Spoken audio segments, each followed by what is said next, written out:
Welcome to episode 2 of Leadville Uncovered, a podcast interview series produced by Ultra Uncovered. The great stories continue as we lead up to the 2025 Leadville Trail 100, the race across the sky. I'm Russell Ditsworth, and along with co-host Corinne Shalvoy, we hope you listen in all month as we catch insights from athletes testing their grit and determination in Cloud City. Episode number 2 has fantastic interviews with two big-time personalities in trail ultra running. First up, we have Hoka professional ultra runner Katie Asmuth. Katie's known for her amazing excitement and energy for trail running. She co-hosts her own podcast, The Trail Network, which features 4 fantastic women. She contributes to free trail content, including some behind-the-paywall episodes of Free Trail Fam with Corinne Shalvoy and Ellie Pell.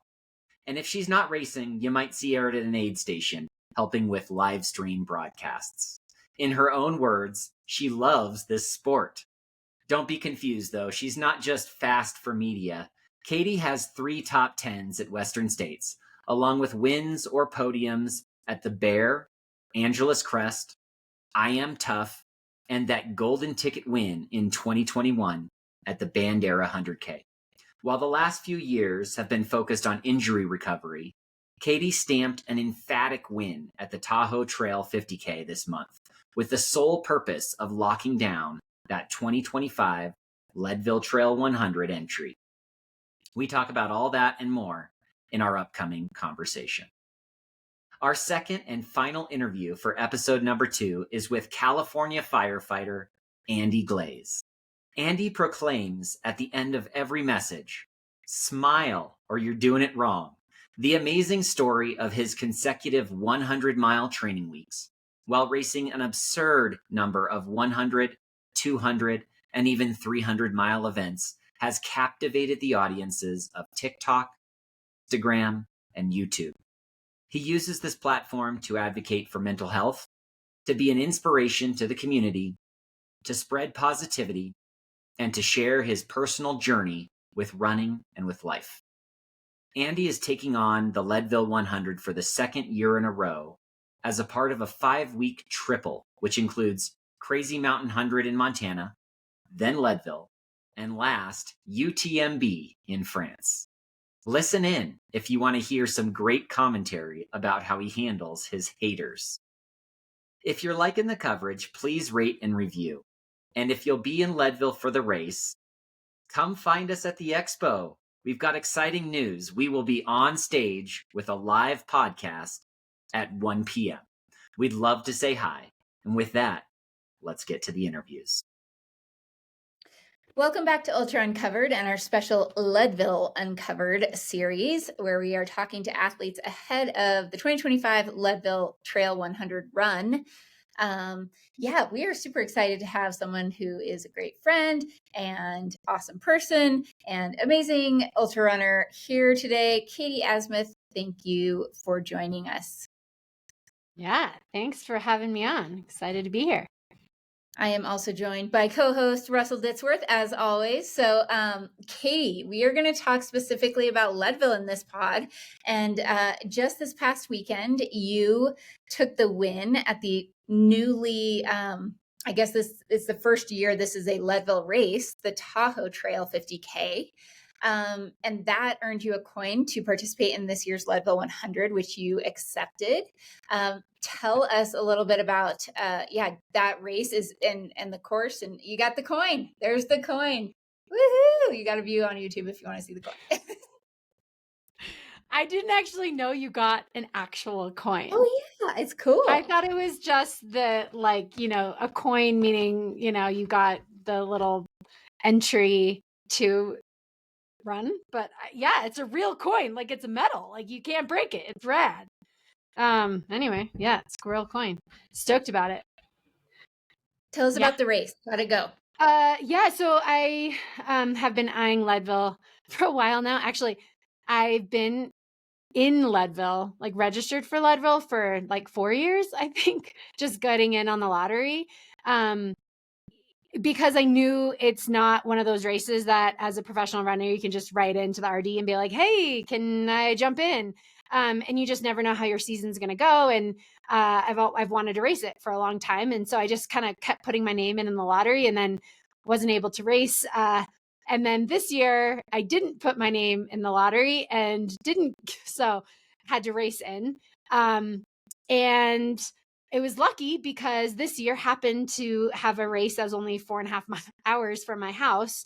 Because this is the first year that one of the qualifying races were in California and it's in Tahoe. So I'm in Mammoth Lakes, and it was a little bop over to Tahoe and raced. And but the goal there was to get the coin. I've been training as if I was going to run Leadville. So that was kind of fun because a lot of, of the lottery at the race, there's a lottery for folks to get a coin, and people are like, oh, good thing I've got a whole year, because you can either accept the coin for 2025 or 2026. And I'm like, oh no, we are doing it this year. This is happening.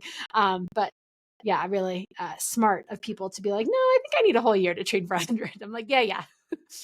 Don't just do a 50K and then in a month you need to run 100 miler. So feeling good and pumped, and yeah, I'm ready for Leadville. I don't know. Well, I mean, as ready as you can ever be. Congratulations on that performance. I did love how you mentioned after the race, you said that you were finally able to feel like you were able to respond and you were able to push when you asked your body to do that. And I'm just curious if you could help me understand and describe that feeling and maybe how it compared to some of your earlier efforts at races earlier this year. Yeah. So for people that don't know my story, I've been injured for a bit. Have had 2 navicular surgeries on my right foot, and lots of time in a cast and ortho boot. Spent all of last year gravel cycling and really played the long game, and started my season with going for a golden ticket at Black Canyon 100K. And it did not go according to plan. Then signed up for Canyons 100K, also for a golden ticket. Did not go according to plan. And it's kind of like a shock to your ego, I think, when you think you are ready in training and then you show up to perform and you're like not even close. That was something I'd never quite experienced before. And I think after taking a whole year off of running, feeling like I just needed more time, just kind of needed to harden the body. And so that's sort of what I was thinking, like after those 2 races, was like, I just need to get, it wasn't as much fitness. Like it felt just like my muscles. Like I just felt like I needed time on feet, really. And the pounding. And then I ran a 50K more for fun in June. It's called the Silver State 50K. And that was, I was like, it's a local community event. It's 3 hours away. I was really excited to run a John Trent race. And it's really, it's been around for 50 years. And it was shocking to me that I didn't have the X factor. I wasn't pushing the way I've always pushed in a race. And it felt like I had fitness, but it was just like, I was like, body go. And I just wouldn't go. And so fast forward now, it's been 6 weeks later and I'm showing up to my another 50K trying to get this coin to Leadville going, I feel like I'm really ready this time, let's see what happens. And training's been going really well and feeling like more confident, but you just never know. And it was really fun to actually push and my body respond and say, let's go. Like we are fighting every step of this race. And I did, and it responded that way. And sure, it's only a 50K and I get that. But it felt good for a 50K and I'll take it, to really get that kind of fight back in me. Cause I've been stoked to run, like really excited to be back running and on the start line. But there was something like this competitive fire that, I don't know, I guess I've resolved to believe that my body, when it's not quite ready to perform, you can't make it do something it's not ready to do. And maybe the silver lining there is that I didn't get injured this year, that I didn't push my brain didn't make me do something that I wasn't ready to do and then get injured again. So I've been healthy, and now I feel like I'm actually ready to put all the pieces together. So yeah, that's the hope, I mean, at does least. that feel validating? The just, being able to really like feel like you've taken the patient approach to this. And I know that maybe your season didn't go exactly as you had laid out at the beginning of the year, maybe wanting to get back into Western states, but maybe this was the right path for you. Yeah.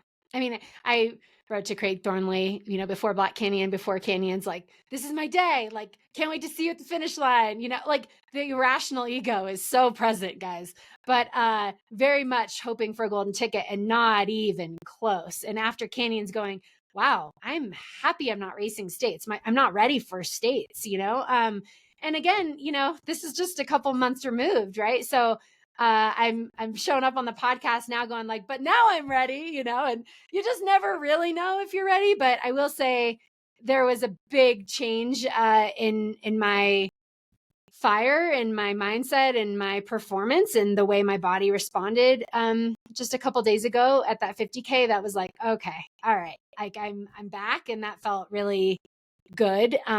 Again, I'm not trying to make any prognostications about how my Leadville is going to go, but I definitely feel like it's coming together, which feels really good.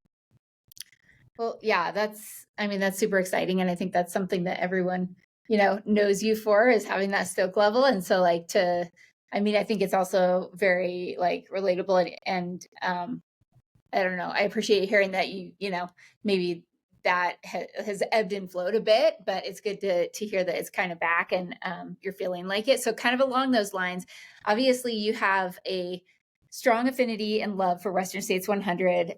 Katie, you have placed in the top 10 there 3 different years, 2023 running in 4th place, in 1721, which is a historically incredibly fast time. We are kind of curious, how does it feel like now this year lining up for something different? And what is it about Leadville that is kind of exciting for you? Yeah. I do want to respond to what you just said. Like the stoke level and my excitement to run has never been greater, right? Like I'm beyond pumped. It was more of like the X factor fire that you're like, what is going on? Like I don't race like that, so that's what was interesting to feel. And so it was nice to have this change this past weekend. So regarding, Leadville, like to your point, my last 300s have been Western States. So I think I'm towing the line at Leadville, just really excited for a new challenge where I have no idea how I'm going to perform. Of course I live at altitude, but I live at 8,200 feet, but when you're running at 11.5 all day, it feels a little different. So it's just, I'm very curious. I'm excited to problem solve out there, to do something totally different. I don't want to say it's out of my wheelhouse. Like it's runnable with some climbs, some big climbs, but it feels like I'm not intimidated by the course per se, in the sense of I feel like I know I can do it. But I think it's a really interesting and really unique course, in that you really need that holistic athlete to be able to pull it off. Well, you need to be able to be the runner, the climber, the descender, technical, roads, all of it, right? So that's really exciting to me. Maybe a bit like Western States, in the sense that you need to have all the things to put it together. But then you put on that altitude, and it's just in potential mountain weather. And it really just makes it more just more of a challenge for me right now, in the sense that I feel like I would know my splits at states. I know what I'm capable of at states, but Leadville, it's just like an unknown entity, and just really curious, and I don't know, we'll see what happens.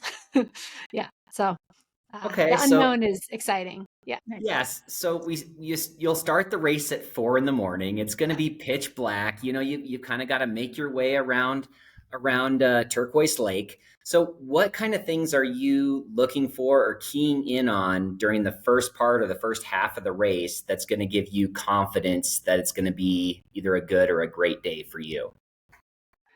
No judgments in that first bit ever. Yeah, you can be feeling really good in the first 10 miles and have a horrible day, and you can be feeling really bad in the first 10 miles and have a great day. So I think my takeaway there is I don't judge myself or think about how the day is going. And really ever, because in that sort of distance doesn't really matter how you're feeling in the moment, because the next moment you can be feeling a different way. So either good or bad. Yeah, I don't know. I think I will go into the race wanting to nail logistics. That's where I start, and that brings me confidence. So making sure, like, I've never run with a waist lamp before, and I'm going to this year because we're spending so much time in the dark. I haven't run with poles in a while. I've done hundreds with poles, but it's been a bit of time. So I'm excited to kind of get back to some of that. And I have been told by my coach, like, no, fast people don't use poles on this course. And after reconning Hope Pass, I'm like, no, I think we're gonna use some poles. So I'm excited about that. Like, that tune is changing a little bit after Megan Pacey Ray 100. I feel like the roaches are going to change their tune. They're going to change a little bit. Yeah. We'll see. I mean, he's still telling me, like, why are you? I'm like, I'm doing it, coach. Like, yeah. I'm sorry. I've got it. Well, if you're faster with them, right? I'm faster with them for sure. Yeah. I think I go into an easier, like, power hike stride versus like the uphill shuffle, like that. And it helps me stay in sort of a rhythm. So that's just fun. I mean, I haven't used poles in a really long time. So I'm pumped to get back to that. So there's just all these kind of parts of the race that interest me, that excite me. But I think the logistics will give me confidence, just trying to nail that stuff down. And the uncontrollables are going to happen no matter what, but try and control what you can. And, yeah, I think seeing the whole course was a really good idea. I mean, I spent 4 days there, so it wasn't a ton of time, but at least saw every part of the course and took it really easy. But it was really fun to just kind of explore it and know what you're getting yourself into. So that was really, really good. I don't know. I will say Mammoth Lakes is very similar terrain to parts of Leadville. Like the trails, I would say. So that also gives me confidence, where I feel like my backyard is just perfect training grounds, like going up Dragon's Back and summiting Mammoth Mountain is, sort of close to Hope Pass, and then dropping down the other side where it's a little bit more runnable stuff. And then you come back up. And so it's just going to be sort of good training grounds for me. Of course, I have less than a month to really hone that in. Wish I had a little bit more time, but yeah, we'll see. Well, and Dragon's Back's probably quite a bit more technical than Hope Pass on either side. So yeah, I would say so. Yeah, but on the backside, it's more like you're going off more ski runs, so it's actually pretty. And then now there's, like, in the summer, it's mountain bike runs that I've biked actually, so I know that section really well on a bike. And but I've never bombed it on running, because there's other probably better trails to, but this is actually really perfect. Like coming off Hope Pass after kind of that big climb, and then being able to like bomb those switchbacks, is just really similar terrain here for Mammoth Mountain specifically. So yeah, it's just fun. It's fun. It's like a big puzzle piece. You're trying to put it all together. You're trying to figure it out. Lots of things are going to happen on that day, and we'll see what happens. But yeah, I'm thinking about shoe changes. What am I going to do with my shoes? I'm thinking about, I haven't done really that much research what other people have done. But I'm really just trying to think about this from what I have available and how I should run this race. So, I mean, there's a lot of sections where I'm like, darn, I really want a fast road shoe, so don't want that going up Hope Pass though, So anyways, we'll see what I decide to do there. But yeah, gear choice is a fun part of the journey too. Cool. Okay, we have a couple more quick ones, including a couple things we're asking everyone. But one before we get to those last two is just if you're willing to share any of your goals, kind of how are you approaching the race? Are you going to be racing for time, against the competition? And do you have any specific goals that you want to share? Sure. Yeah, I think a lot of people go for the course record. That's why people sign up for Leadville. I The think infamous Ann Trace and course record. like, if you have a record from the 90s and it's an Ann Trace record, like, man, you want it. I also think that gets you in a lot of trouble, especially in the beginning of the day. And so I think for me, I'll be very mindful of that 1806, but probably in the last half and kind of see where you stand there. So less about time and more about the competition. I'm really excited about the competing part of it, and to really work with everybody out there. And I think ultimately it's a race that it's you against the course. Like it's the altitude can really get to you, and so really taking care of yourself and not getting too caught up in time or competitors. But ultimately, competing is fun, and hopefully we have a good battle out there.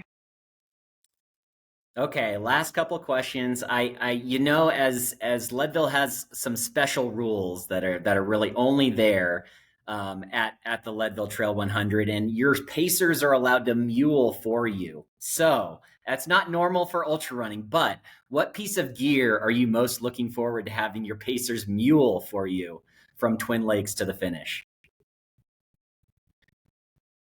I'm not going to comment about my opinion about this. But I guess if everybody's doing it, you got to do it. It's just very strange to me that you can hand somebody your poles or water and gels.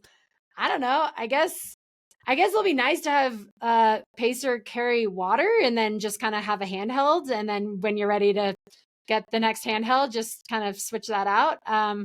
Will be nice because water is really heavy. So I haven't thought too much about it, but I guess just my hydration would be nice. Yeah. Regardless of your opinions about the rule, I think we can all agree that if those are the rules, then you should use them to your biggest advantage. Of course. Yeah. There's a lot of people running their first 100. So I'm like, whew, man, they're going to have this is not the tough setup. reality for every other 100 miler in the world. But that's more of my mother brain, like worried about people signing up for the next 100 going, wait, what? Nobody else can carry my stuff. But yeah. Okay, and the last question is, what are you going to do, or what will you do to celebrate a successful performance at Leadville 2025? Oh, girl, we're going to celebrate no matter what happens. There's enough hardship in the world that you got to celebrate just toeing the line. So I think getting to the beginning is the goal, healthy, and no matter what happens, it's going to be a good day because we showed up on a trail race. So I think ultimately a successful performance for me will be one that I come out saying I did everything I could, and I tried my hardest and had the fire. I think that's really huge for me. And probably celebrate with my kids and my husband, and I don't know, whoever's there from Hoka or whoever wants to hang out with me. Celebrate the fun. Well, we will be there, and we will Leadville.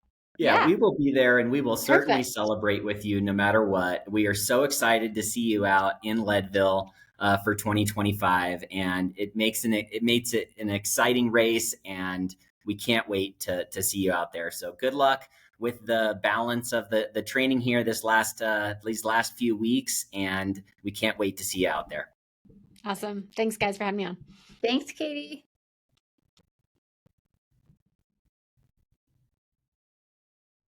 All right, welcome back to Ultra Uncovered and our special Leadville Uncovered mini-series here. I am Corinne Shalvoy, joined by Russell Ditsworth, and today, as you heard in the intro before this, we are joined by the one and only Andy Glaze. Andy, thanks for being here. Thanks for having me. We're excited to talk to you specifically about Leadville and a little bit of your history with this race and your thoughts leading into this year's race. But I think we'd be remiss not to mention, what you've already done so far this year. Just a few things, including, Cocodona 250 and multiple other hundreds. I guess one question to start with, if people don't know, Andy, you are on a 200 and how many week? 280 week streak. Yeah. 280 week streak of 100 miles per week or more in the week. And I'm really curious to know, how much of that like do the races play into? Are they a big part in helping you achieve that goal? And like, or would you be doing that even if you didn't line up at races? I mean, it started during COVID when there were no races, so it was a lot easier to do when there was no races because all I had to do was run. Now I have to taper and recover. For anyone that's run a 100-mile race or a 250-mile race, the week after and even the week after that are pretty rough. So to go, oh, I just ran 100 miles. Now I got to go run 100 miles. Racing makes it more challenging for sure. Interesting.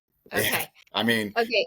I didn't ever think it would go this far. So I never really like pre-planned in my head, like, oh, I'm going to, I think the last 2 years I ran like 13 ultras each year. This year is not quite as intensive, but it was pretty hard to run all those races and then also maintain the streak. Do you feel like it's getting harder as it goes into the streak, or do you feel like I've just got a rhythm of how to do this and how to, cycle my time? Because you are, I think you're full time or a firefighter in California. Yeah, I mean, so I've recently in the last, it's been over a year now, but I promoted to battalion chief, and it's definitely been harder with the promotion. And then my kids are like all basically teenagers. I have a 10-year-old, so she's not quite there. She's almost 11, but and so spending more time with them and then more responsibilities at work. It's definitely been more challenging. And when everything was closed and you couldn't do anything, it was a lot easier, so in like during COVID times, like there was literally nothing to do. So I just ran a lot. And it was really stressful at work because being a firefighter paramedic during COVID was terrible. So I needed to de-stress myself, and running did a great job of doing that. But yeah, with more responsibility and less time, I have found it's getting more challenging. And then just doing things like I took my son and wife and we did the Inca Trail in Peru last month, and trying to run 100 miles while you're hiking a trail. So I'd hike and then I would run afterwards, and you're at 12,000 feet, or Cusco is at 11,000 feet. It's challenging to get the miles in when you're on vacation and whatnot. Yeah. Okay. Last question on the streak. Do you think that you will plan when you end the streak, or do you think that it's just going to be a matter of it happens at some point? I think it'll just happen. I mean, I think I did it for 28 weeks in a row. I don't know, 2017 or something. And then I had bad water, and I DNF'd bad water, and I had a really bad experience, and that ended the streak. So I think something will happen. I'll fall, I'll hurt myself, I get really sick, or, I have to have surgery. I'm an old man. So, at some point I'll probably have to have surgery or something, who knows, right? Life is so unpredictable. Could be in a car accident. Like Pete, or, you just never know what's going to happen in life. So, you just take it, 1 week at a time. And if it happens, I never thought it would go this far. And, with or without the streak, I'm still a runner, and I still like to race, and I still like to do all these things. I don't think I know a lot of people think of me as the guy with the streak, but I don't necessarily define myself as the guy with the streak. It's just happens to be something I'm doing, but I'm more focused on racing because that's fun for me, and then my family and my career and things like that. So are you going to be able to cement this in Guinness Book of World Records? Is that a thing? Because I can't imagine there's been anybody that I think you should submit it. Even if when it comes to, I still think. I don't know all the rules, but I know that you have to pay money for Guinness. And no, that's such a scam.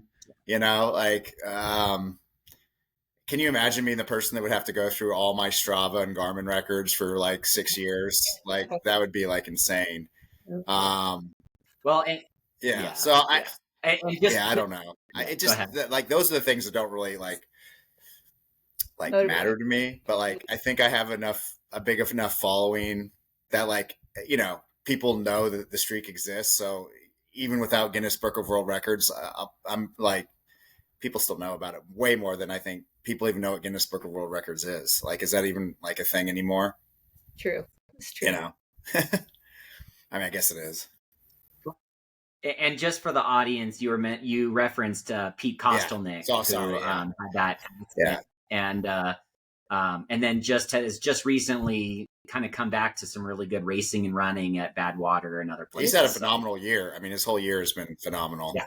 But when he was on his recovery tour, he shared some miles with me because it was like, I'm like, oh, so you're injured, so you can like be slow enough to run with me. So, but it was nice. We got a lot of good miles at Cocodona a couple of years ago. All right, so let's shift to Leadville. Russ and I were there. We saw you finish in 2024 on Sunday morning. I know Yeah. there was there was a lot of other circumstances happening, but yeah, we heard you say that you weren't sure if you were going to ever be back to Leadville, and so here you are. You're back. What does bring you back to the 2025 edition? So famous last words, right? You end an ultra and you're like, I'm never doing that again. I've said that so many times.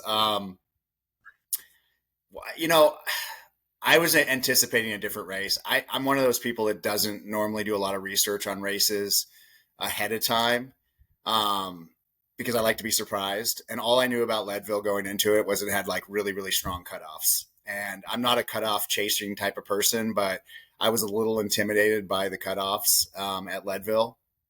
And so I put a lot of energy and effort into making sure that I did not get cut off.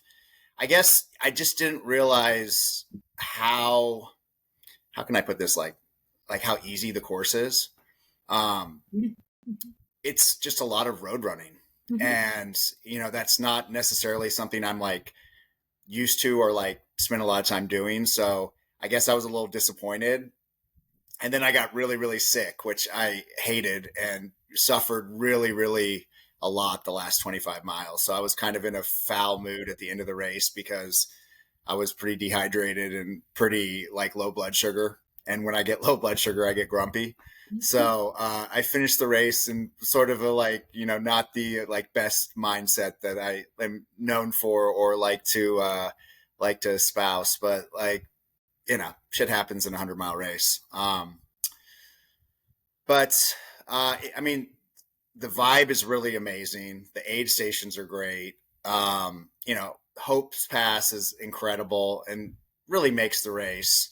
And it is fun to challenge yourself on some cutoffs that are pretty tight for someone like me that doesn't normally like stress about that sort of stuff. It's fun to kind of put myself in a position where I'm like, you have to move with a purpose here because if you don't, you're going to get cut off.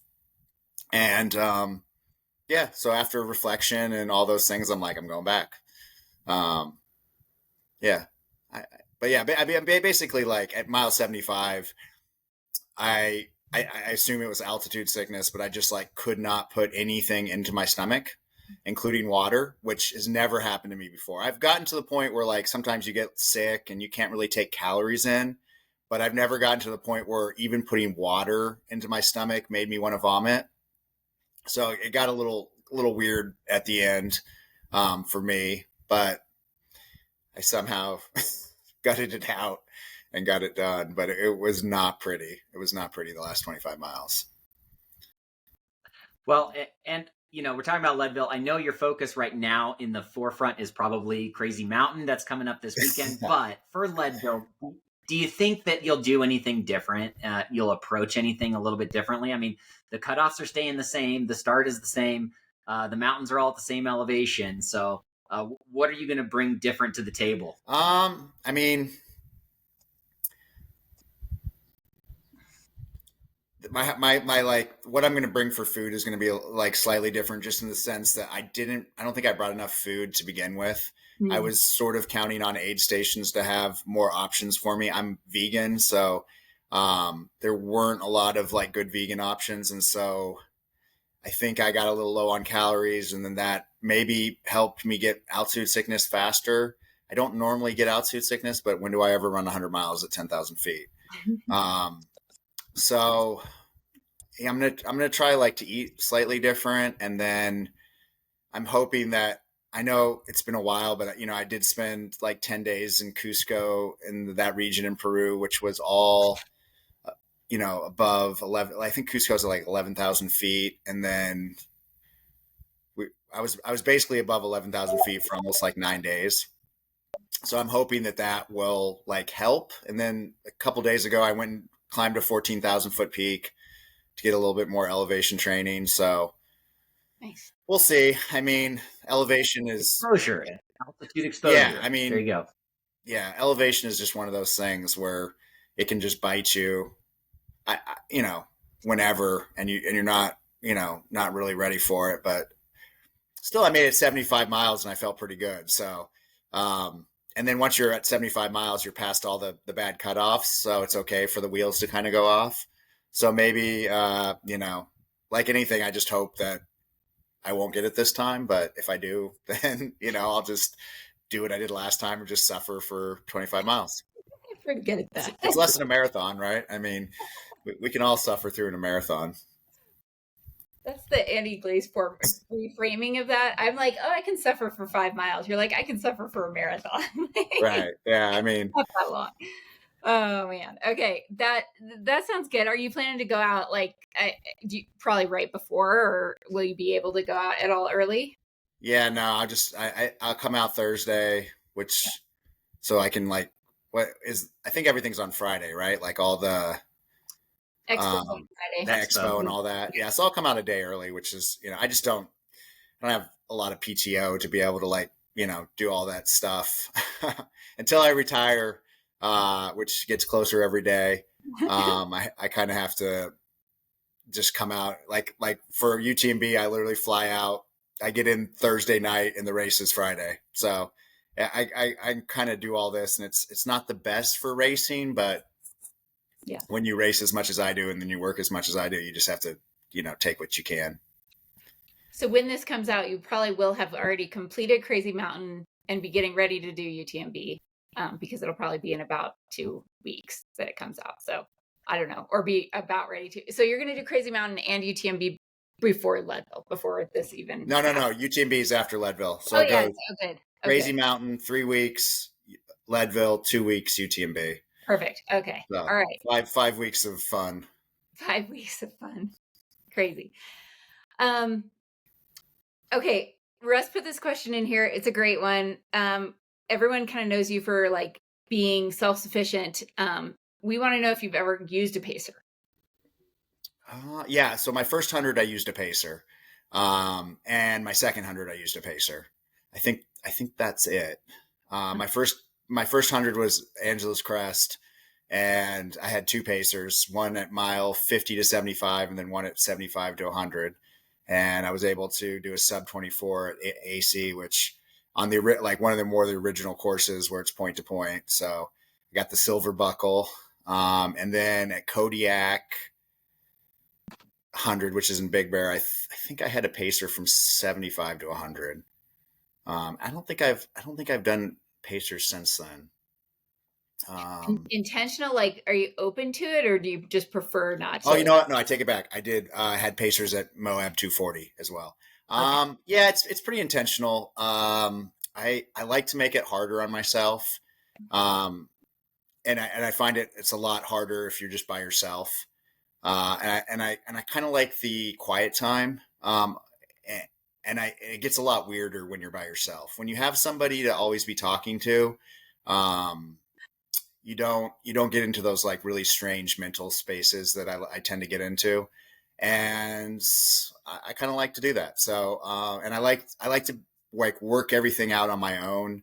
It's kind of like the firefighter in me, but we're presented with a lot of very dynamic situations that we have to figure out in real time. We can't just sit back and be like, okay, what are we going to do? You have to figure out these, situations. And so I like to do that. It challenges me mentally, and I like to be challenged mentally when I'm in a state of mind that's not 100%. So if you can imagine being dead asleep and a large alarm goes off and you have to jump out of bed, run downstairs, get in a vehicle, drive somewhere while, pre-planning what's going on, and then get there and have to do a very complicated situation that could kill you if you mess up. That's what a firefighter has to do. And so I like to have to push myself when I'm like super mentally compromised. But I have failed Moab 240 twice. And so this year I am going to have a pacer because they're going to drag me across the finish line if they have to. So I'm giving up on that one, is trying to do that one solo. So that's okay. Yeah. It'll be easier, but it'll I need to finish that race. Absolutely. I imagine that you've connected with a lot of other like ultra running firefighters, or at least ultra runners in public service. Yeah. So one of my questions was, what advice do you give them about like managing the demands of that kind of a job with a pretty demanding physical hobby? Yeah, I mean, I think the hardest part for firefighters is just like our lack of sleep. And so a lot of them ask me like, well, what do I do like when I get off shift? And like, cause I work a 48-hour shift, assuming I work no overtime. So that's 48 hours straight. And they're like, what do you do when you get off work and you're like really, really tired? And I'm like, well, I go run, because I think it's the best emulation of like 88 miles in, like when you're just like really, really tired and you still have to push yourself. That's what it feels like, getting off of a like 48-hour shift, having very little sleep under your belt, and then having to go run. Mm-hmm. Like you're not going to feel fresh. You're not going to feel good. You're going to want to sleep. And you do it anyways. Like it's great training. So I just try to like tell them to like do the mental shift where you're like who else gets to train after not really sleeping for 2 hours? Like nobody, but you do. And that's what ultra running is. So enjoy the like free training. Yeah. Take it as an opportunity to be in that. It's total opportunity, because nobody else stays up for like 24 hours and then goes, hey, I'm going to go run 10 miles. That's great ultra training. It really is. So, and then, I talk a lot about a lot of firefighters, police, military, they all have, PTSD. And so I lean pretty hard into that, about how running can help with that. It's definitely helped me. And so I talk to a lot of them about that as well. I have a lot of firefighters and police and military that follow me, which is awesome, because I want them to be happy and healthy. And I think that, running is a good solution to leading a happy, healthy life, even all the stuff that we see and all the terrible things that, we're exposed to. Yeah, the union story that they did, I think goes into that quite a bit. We can link to that. It mentioned that you were the president of the union. Is that still the case? When you promote to chief, serving in that role? Or when you promote to chief, you get kicked out of the union. So, but I was the union president for a long time. And that was awesome. And it was great serving the guys. But when you promote, so I'm forming a new union, which is now I'm going to be the president of the like chief union. So we didn't have one until I promoted, and I'm like, what's going on? We need to be able to negotiate and do all this stuff. And so I went through all the legal hoops and everything. And I just got the email, I think yesterday, saying like everything checks out and we're going to, start negotiation on your MOU soon. So so I will be the president of another union, but it will be the chief union instead of the firefighter union. Well, congratulations on that. That's really cool. My wife's like, yes, more responsibility for you. She was so happy when I stopped being president. Now I'm like, hey, I'm president again. It's like, she's not going to be happy. And I created this union. Yeah, right. Yeah. Crazy. So as you mentioned, there are fairly tight cutoffs, especially in the first half of Leadville. So what, a lot of people sign up for this race as their first 100. It is one that is what? Oh yeah. That was my first 100. It was Russ's and my both first 100. Yeah. That's crazy. So what advice would you give to people doing it as their first 100? Not necessarily from a Leadville standpoint, but like thinking about just completing your first 100-mile race. Yeah, well, I would normally give people the advice. My biggest advice to people when they run 100 miles is if you feel good, slow down. And if you feel like shit, eat. But I would not give that advice in Leadville. Okay. It starts off downhill, and take advantage of that. And then you are on some flat sort of double track and just enjoy it and push yourself. I think the first climb is really easy. when I was up and over it, I was like, that's the first climb. It's like 1,000 feet. It's like nothing.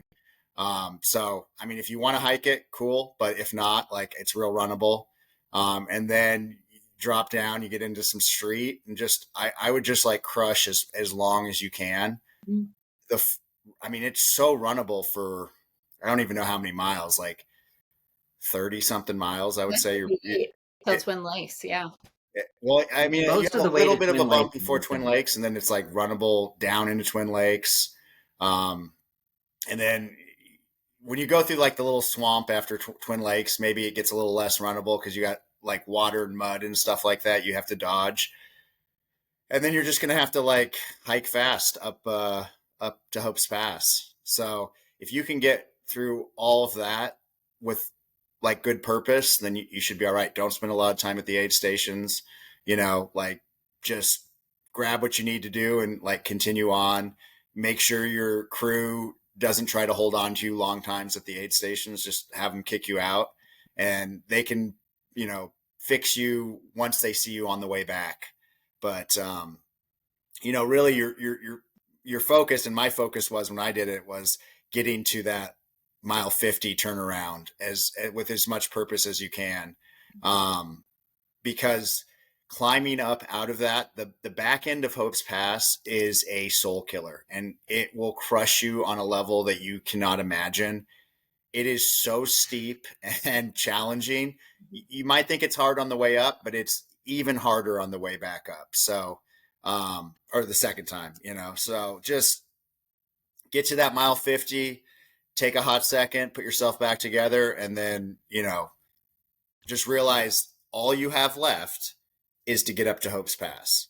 And then it's, again, pretty chill on the way back. So, mentally, that's how I approach it. I'm like, I just need to get to mile 50. And then once you get to mile 50, you're like, okay, now all I have to do is get up Hope's Pass, which is hard. It's very, very steep. I think I cruised up with a couple guys. We got into kind of a train and just kind of pushed ourselves all the way up to the top. And then once you're up at the top, my computer, okay. It looked like my computer froze. Am I still here? No? Yeah, you're here. Yes. Okay. Sorry. So, and then once you're up at the top of Hope's Pass, it's downhill running. So even though you're up at like almost 13,000 feet, every step down feels easier. And it's easier to run downhill at 13,000 feet than it is to climb uphill. So, yeah. And then, once you get back to Twin Lakes, it's the cutoffs become very, very not conservative, but nice, and you don't really have to worry too much, and just cruise to the finish.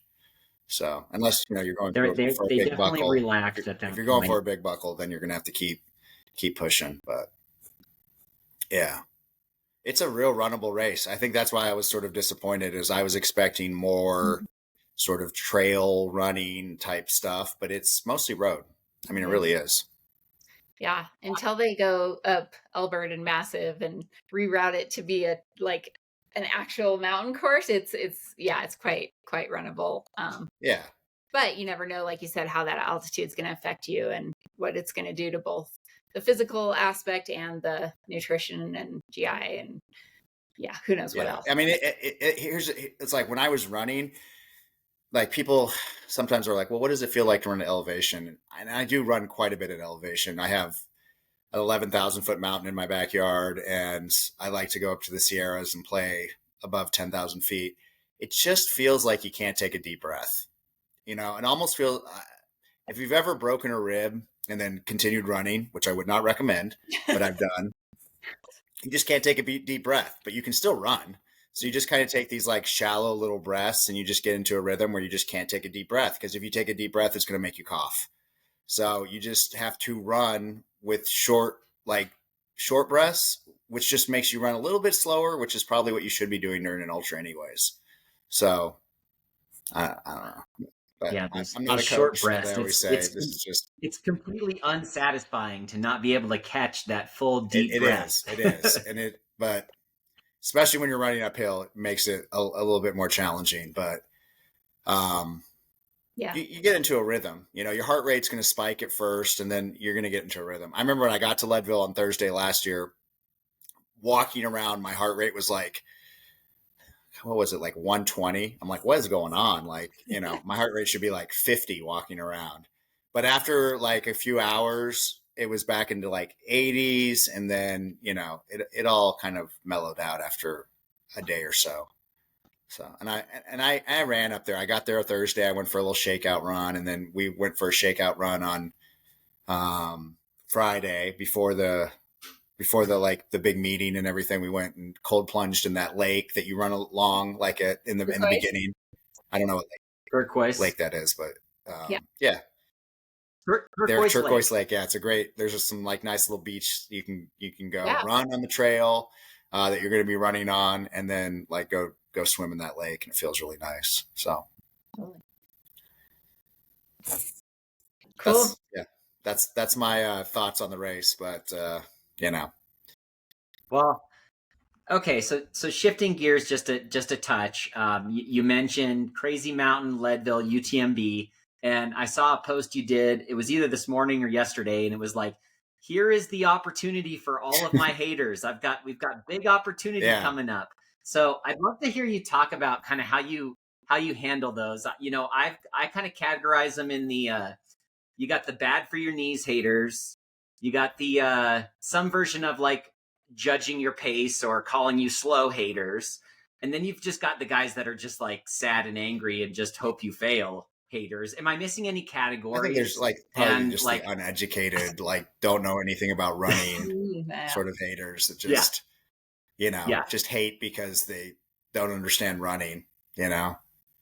So how do you not just like want to like lash out at all these people? Like how do you because you put a lot of humor into it, you make some posts about it. Some of those are some of my favorite ones, and it seems like you have a good headspace around that. But honestly, it feels like, you know, for instance, like if something were to happen and then a bunch of haters come in, it's like, screw this. Why am I even sharing all this stuff? This is really annoying. What do you do? Well, I mean, I fail a bunch, so believe me, they definitely twist the knife at any opportunity they can. I mean, I've DNF'd a ton of races, and you know, that's just when you race as much as I do and you run as much as I do, you just inevitably stuff's going to happen. So that's what makes ultra running so much fun. Is nothing's guaranteed. But it doesn't seem to stop you. Right. It doesn't seem I to mean, get you down. So I guess the way I look at it is, I'm a firefighter, and we show love and affection through talking a lot of smack and just kind of being each other's haters, right? So I'm really, really good at deflecting like shit talking. And so when people do it to me, I just think it's funny. I know they're not trying to be funny and they're not trying to show me love, but I guess what I'm trying to do is teach my followers how to deal with it, because I don't think everybody has as thick a skin as I do. And so by showing them that you can just like deflect this with humor and kind of like making fun of the person, maybe they'll do it to themselves, because obviously they don't get thousands of comments like I do on my videos, but like, you know, they might get one, and one comment that is hurtful might affect them like negatively and might make them be like, well, I'm not going to put myself out there, or I'm not going to share my stuff on Strava because someone might, you know, make fun of my pace, or, you know, oh, I'm too slow, or whatever it is, or like, you know, I'm overweight, or whatever the person is like making fun of them about. And so I'm kind of showing them like, well, you know, screw those people. Like, let's just make fun of them. They're obviously projecting like some sort of insecurity that they have, or whatever it is, or like they're uneducated, or it's for me, I'm trying to teach my followers how to like deal with it in a positive way, and so that they don't get affected by it the way that they might be affected by it. Because I think when people do that negative stuff, it does affect people and makes them not want to do things. And we can't let that happen. Yeah, not just your followers, but just anybody. I think you're a great role model for anybody that's out there sharing their story. And I think of like, I don't know if you've seen the guy who's putting out kind of some content around, you know, couch to Cocodona. And he's, you know, he's out there, he's giving it his all. He's got great spirit. And I just feel like he maybe needs you as a mentor at some point. It's like you can talk to him like, who do you think inspired him to do it? And it's like, so I inspire somebody to do something like that, and then he goes out and inspires a bunch of other people. That's like the goal, right? Yeah. And he started making videos similar to how I make them, where people are like talking smack to him, and he's deflecting it and like making fun of them. So it's like full circle. It's like I teach my followers how to deal with it, and now they're doing it, and they're not only inspiring people, but they're also deflecting the hate and teaching other people how to deal with it. And then, we just all get stronger together. So yeah, he's great. We actually, he came to my finish this year, and we actually got to meet, and then he started that whole journey. And then, I've given him a lot of advice, but yeah, he's a really nice guy as well. Yeah. A good friend of ours is actually coaching him for coaching. Oh, perfect. Yeah. It's so great. I told him, I go, you got to get a coach. You definitely got to get a coach that gives you a plan and all that sort of stuff. But it's going to be exciting. Yeah, I'm pumped for him, Cool. I think it's going to be a great journey for him. So, well, okay. We have two final questions. One, we can't ask you because you're not going to use a pacer. So it's about muling. So instead, I'm going to ask the question that hopefully you've never been asked in an interview before. So The question is, if you could design your own Satisfy shirt, what would be on it? That's a good question. It would probably just be like a big smiley face, and then it would just say smile, but it would have to be Moth-Tech, something like that. And like something like that. What kind of colors? I like dark colors, so it'd probably be black with like like a yellow, but it would be kind of like wouldn't be like bright yellow. It'd be kind of like faded, sort of like old cartoon style smiley face, something like that. Nice. Yeah. To go along with the smile or you're doing it wrong. Yeah, smile or you're doing it wrong. Yeah. Nice. So. No, that's pretty sweet. I think we should pitch this to Satisfy. They should outfit you. Maybe we'll do a collab. Well, with an Andy Glaze commission, like I would imagine. So. Well, they may be those jorts, and then the jorts like did really, really well. They were like the first thing that like sold out instantly. They told me, but like originally royalties on those. I know, right? I know. but yeah, so it's hard to say. I like those guys. They like me. And, they're fun. So. All right, Satisfy. You got to make it the smiley face, the distressed Moth-Tech smiley face. There we go. I'd get one. Cool. All right. I'll throw out the final question here that we've asked every guest so far, and that is, what are you going to do to celebrate a successful performance at Leadville Trail 100 in 2025? And success can be in any way that you define it. But what will you do to celebrate? I'll probably try to go climb one of those 14,000 foot peaks that's sitting around Leadville. Last year I did it. I got up to 14,000 feet. I didn't quite get to the peak because I had to catch a flight, but I got up to 14,000 feet. And it was fun, and tired legs and like exhausted. I took a nap and then went and climbed 14,000 feet. So we have another guest who is doing the same thing. Yeah. And it's one named Chris. That same She's way. climbing one before and one after. So if you need company and you want to there are other people that are going to do the same thing. That's smart. Maybe I will do that Thursday, depending on what time I get in. I'll have to look at that. That might be a good plan. Very cool.